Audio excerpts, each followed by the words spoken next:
प्यारे साथियों नमस्कार। बेस्ट करंट अफेयर की टेस्ट सीरीज में आप सभी का स्वागत है। सभी क्वेश्चन इंपॉर्टेंट लिए गए हैं तो लास्ट तक वीडियो पर बने रहिएगा और चैनल पर नहीं तो सब्सक्राइब जरूर कर दीजिएगा। चलिए स्टार्ट करते हैं पहला क्वेश्चन से। देखिए पहला क्वेश्चन है कि हाल ही में जो E20 है इसका संबंध किससे था। तो हाल ही में चर्चा में रहा E20 का संबंध जो है पेट्रोल में एथेनॉल की मात्रा 20% करना, इसी से है। राइट आंसर डी हो जाएगा। अभी आपको बता दें कि भारत सरकार ने पेट्रोल में एथेनॉल की मात्रा 20% करने का जो लक्ष्य है ये 2030 तक पहले रखा था, लेकिन अब इसको घटाकर 2025 कर दिया गया। यानी 2025 तक इथेनॉल में 20% पेट्रोल में 20% इथेनॉल की मात्रा करना है। इससे होगा क्या कि सबसे पहले प्रदूषण स्तर में कमी आएगी और साथ में पर्यावरण के लिए भी लाभदायक होगा। तो राइट आंसर इसका डी हो जाएगा। अगले क्वेश्चन की ओर बढ़ते हैं। अगला क्वेश्चन है कि वीरता पुरस्कार पाने वाली भारतीय वायुसेना की पहली महिला अधिकारी कौन बनी है। तो हाल फिलहाल में जो मध्य प्रदेश में आपदा आया था उसी में अपने साहस का परिचय देते हुए दीपिका मिश्रा ने वहाँ पे राहत का कार्य किया था, इसीलिए इनको भारत सरकार ने वीरता पुरस्कार दिया है। तो राइट आंसर बी हो जाएगा। नेक्स्ट क्वेश्चन की ओर बढ़ते हैं। नेक्स्ट क्वेश्चन है कि निम्नलिखित में से किस टीम ने रणजी ट्रॉफी 2022-23 का खिताब जीता है। तो रणजी ट्रॉफी 22-23 का खिताब जो है सौराष्ट्र ने जीत लिया है। फाइनल जो मैच है ये कोलकाता के ईडन गार्डन में हुआ था और इसी में सौराष्ट्र ने बंगाल को हरा के, यानी रनर रहा है ये, तो सौराष्ट्र ने बंगाल को हरा के फाइनल मैच जीत लिया है। और सौराष्ट्र के जो कैप्टन है ये जगदेव उडाकर जी थे, जिनको मैन ऑफ द सीरीज भी दिया गया। तो राइट आंसर ए हो जाएगा। अगले क्वेश्चन की ओर बढ़ते हैं। अगला क्वेश्चन एक योजना से है। भारत सरकार की एक योजना है जिसका नाम है महिर योजना। महिर का फुल फॉर्म होता है mission on advance and high impact research, और यही कह रहा है कि इसका किस मंत्रालय से संबंध है। तो आपको बता दें कि महिर योजना का जो संबंध है ये विद्युत एवं नवीन एवं नवीकरणीय ऊर्जा मंत्रालय से है। राइट आंसर इसका बी हो जाएगा।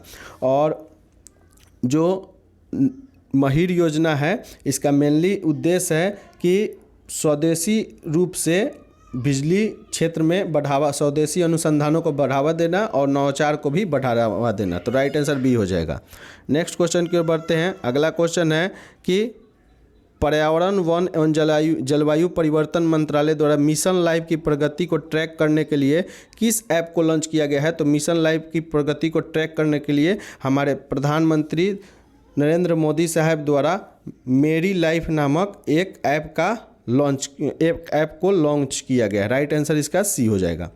नेक्स्ट क्वेश्चन की ओर बढ़ते हैं। अगला क्वेश्चन है कह रहा है कि हाल ही में प्रकाशित की गई पुस्तक smoke and ashes a journey through hidden history के लेखक कौन है। तो smoke and ashes a journey through hidden history के लेखक जो है अमिताभ घोष है। राइट आंसर ए हो जाएगा।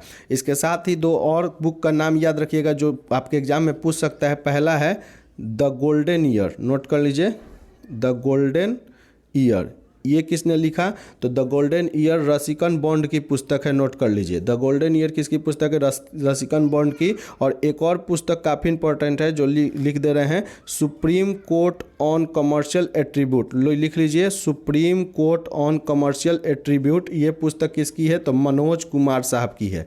डॉक्टर मनोज कुमार साहब ने लिखा supreme court on commercial attribute, ठीक है। और द गोल्डन ईयर रसिकन बॉन्ड ने लिखा, नोट कर लीजिएगा फुल फॉर्म के साथ, ठीक है। हम शॉर्ट में लिख दे रहे हैं क्योंकि स्पेस बहुत कम है। तो ये तीनों किताब बहुत इंपॉर्टेंट है, याद रखिएगा। अगले क्वेश्चन की ओर बढ़ते हैं।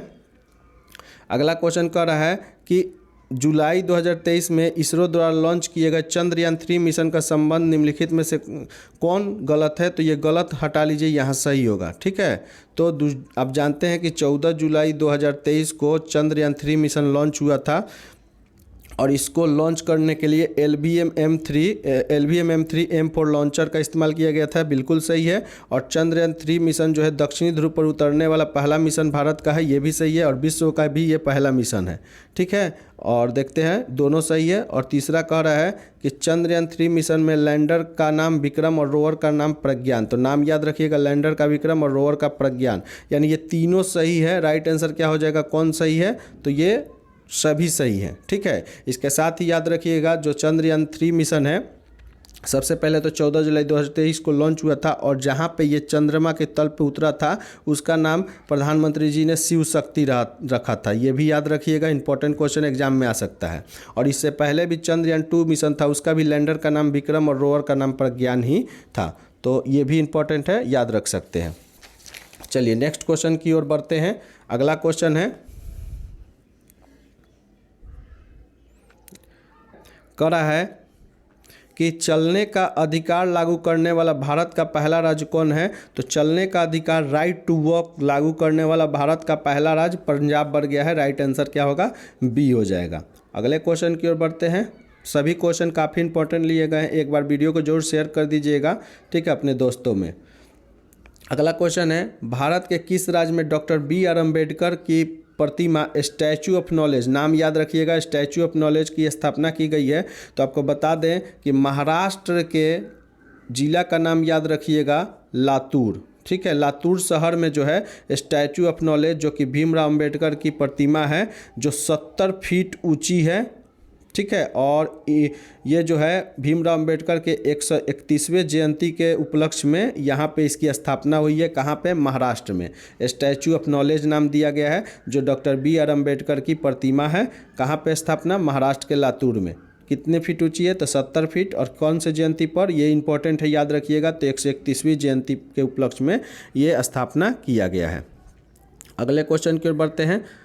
अगला क्वेश्चन है कि मई 2023 में रक्षा मंत्री जो राजनाथ सिंह है, किस देश की यात्रा के दौरान वहां तटरक्षक बंदरगाह एकता, नाम याद रखिएगा, एकता हार्बर, क्या नाम है, बंदरगाह का एकता हार्बर का आधारशिला रखी। तो ये जो बंदरगाह है ये मालदीव का बंदरगाह है।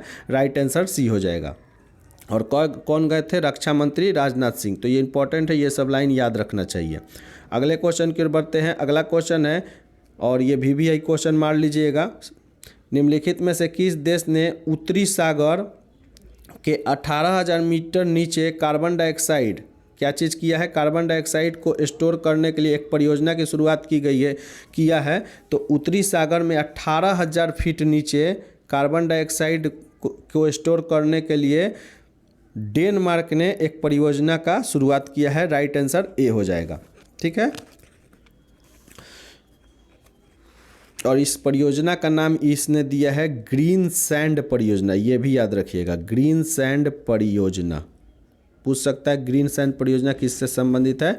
तो उत्तरी सागर में 18,100 मीटर नीचे कार्बन डाइऑक्साइड को स्टोर करना, जो कि डेनमार्क का परियोजना है। अगले क्वेश्चन की ओर बढ़ते हैं।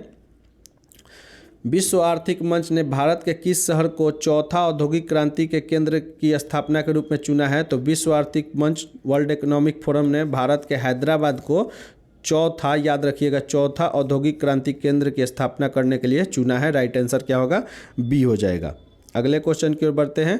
अगला क्वेश्चन है, कह रहा है कि निम्नलिखित में से किसके द्वारा इलेक्ट्रिक वाहन क्षेत्र में शामिल MSME को वित्तीय सहायता प्रदान करने के लिए इवोल्व मिशन की शुरुआत की गई है। तो इवोल्व मिशन की शुरुआत जो है सिडबी के द्वारा किया गया है। राइट आंसर सी हो जाएगा। अब बात करते हैं सिडबी की। तो सिडबी की जो स्थापना है ये 1990 में 2 अप्रैल के दिन होती है और इसका हेडक्वार्टर जो है ये जो है लखनऊ में है, ठीक है, उत्तर प्रदेश में लखनऊ में है। अभी इसके चेयरपर्सन जो है एस रमन जी है। तो ये इंपॉर्टेंट है इसलिए हम बता दे रहे हैं, इसने ही इवोल्व मिशन की शुरुआत की है। चलिए नेक्स्ट क्वेश्चन की ओर बढ़ते हैं। अगला क्वेश्चन है, हाल ही में, ये भी काफ़ी इंपॉर्टेंट क्वेश्चन है, हाल ही में अंटार्कटिक महासागर में टाइटैनिक जहाज़ का मलबा देखने गए पनडुब्बी का नाम क्या नाम है जिसमें सवार 5 लोगों की मौत हो गई। तो पिछले दिनों सुने होंगे कि अटलांटिक महासागर में जो टाइटैनिक जहाज़ पिछले 1912 में जो टाइटैनिक जहाज़ डूबा था उसी को देखने के लिए 5 अरबपति लोग गए थे और उसका पनडुब्बी जो है ख़राब हो जाने से वो 5 लोग मर गए हैं। तो उस पनडुब्बी का नाम ये क्वेश्चन पूछ रहा है, तो उसका नाम भी टाइटन था। राइट आंसर क्या हो जाएगा, सी हो जाएगा। और वो 5 अरबपति लोग मर गए, ठीक है। चलिए नेक्स्ट क्वेश्चन की ओर बढ़ते हैं। अगला क्वेश्चन है कि हाल ही में किस देश की महिला हॉकी टीम ने 2023 में पहला महिला जूनियर हॉकी एशिया कप का खिताब जीता। तो पहला महिला जूनियर हॉकी एशिया कप जो कि जापान में हुआ था, इसका खिताब जो है भारत ने जीत लिया है। और भारत ने किसको हराया, तो याद रखिएगा भारत ने जो है साउथ कोरिया को हरा के ये खिताब अपने नाम किया है। राइट आंसर ए हो जाएगा। नेक्स्ट क्वेश्चन की ओर बढ़ते हैं। अगला क्वेश्चन है कि किस राज्य में पहली बार तेज बाइक रेस मोटो जीप 2023 का आयोजन किया गया है? तो भारत का राज्य उत्तर प्रदेश में मोटो जीप 2023 का आयोजन किया गया था। राइट आंसर ए हो जाएगा। अगले क्वेश्चन की ओर बढ़ते हैं। अगला क्वेश्चन है कि हाल ही में अंतर्राष्ट्रीय बास्केटबॉल महासंघ FIBA के अध्यक्ष के रूप में किसे नियुक्त किया गया है? तो ये पहली बार हुआ है जब FIBA का कोई भारतीय अध्यक्ष बना है, जिसका नाम है डॉक्टर के गोविंदराज। इसलिए ये क्वेश्चन इंपॉर्टेंट हो जाता है। राइट आंसर ए हो जाएगा। डॉक्टर के गोविंदराज को अंतर्राष्ट्रीय बास्केटबॉल महासंघ का अध्यक्ष के रूप में नियुक्त किया गया है। और ये पहले क्या थे, अभी भी हैं, ये कर्नाटक ओलंपिक एसोसिएशन के अध्यक्ष भी ये हैं। ठीक है, अगले क्वेश्चन की ओर बढ़ते हैं। नेक्स्ट क्वेश्चन है, कह रहा है कि भारत का पहला जल बजट तैयार करने वाला राज्य कौन है? तो भारत का पहला जल बजट तैयार करने वाला राज्य केरल है। दक्षिण का ये राज्य है केरल, जो भारत का पहला जल बजट तैयार किया है। ठीक है, और इसका उद्देश्य जो है पानी की समस्याओं को दूर करना है। तो राइट आंसर इसका सी हो जाएगा। नेक्स्ट क्वेश्चन की ओर बढ़ते हैं। कह रहा है कि भारत सरकार का आगामी लक्ष्य के बारे में बताना है कि कौन सुमेलित नहीं है, यानी इनमें से कौन गलत है ये बताना है। तो भारत के सरकार द्वारा निर्धारित आगामी लक्ष्यों में भारत में टीबी मुक्त देश बनाना 2025, ये बिल्कुल सही है।